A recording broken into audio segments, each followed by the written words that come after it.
अरे सुना तारू हो का हो। अरे एक बनारसी दूल्हा पहले बड़ी। अच्छा बनारसी दूल्हा तब तो हो गई खेला।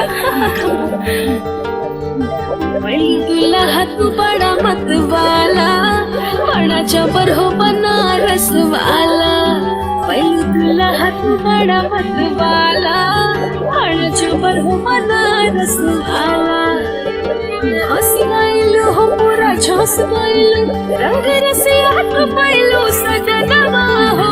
खाली खाई है बनारसी बनवा है सखी, दिहना तो पे ध्यानवा हो। खाली खाई है बनारसी बनवा है सखी, दिहना तो पे ध्यानवा हो।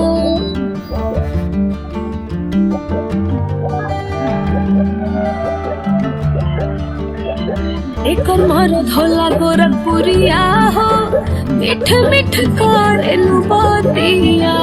मारा धाते वरिया के चारों रे बखतिया, रखले सटाई के नु छतिया।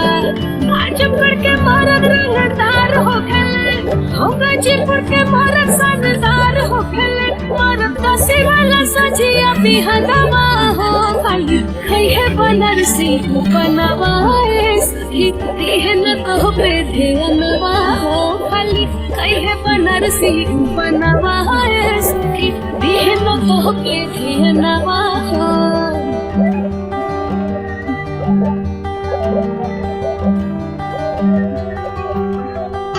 आरा छपरा के मरद में हरि के अपने मानले परना से ज्यादा हो। बक्सर सिवान आ गोपालगंज वाला, बीबी के निभावे कुलवाला हो।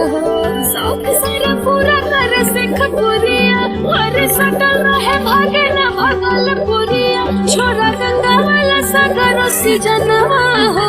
खाली खाई है बनारसी बनवा है सखी, दिहना तो पे ध्यानवा हो। खाली खाई है बनारसी बनवा है सखी, दिहना तो पे ध्यानवा हो। अरे तोहर चेहरा काहे उतर गइल का भाई। पहलू दूल्हा तू बड़ा मत वाला, बड़ा जबर हो बनारस वाला। पहलू दूल्हा तू बड़ा मत वाला, बड़ा जबर हो बनारस वाला। हंस गइलू हो पूरा झोंस गइलू, रंग हंस गइलू हो पूरा झोंस गइलू। रंग रसिया तो पैलू सजनवा हो। खाली खाई है बनारसी बनवा है सखी, दिहना तो पे ध्यानवा हो। खाली खाई है बनारसी बनवा है सखी, दिहना तो पे ध्यानवा।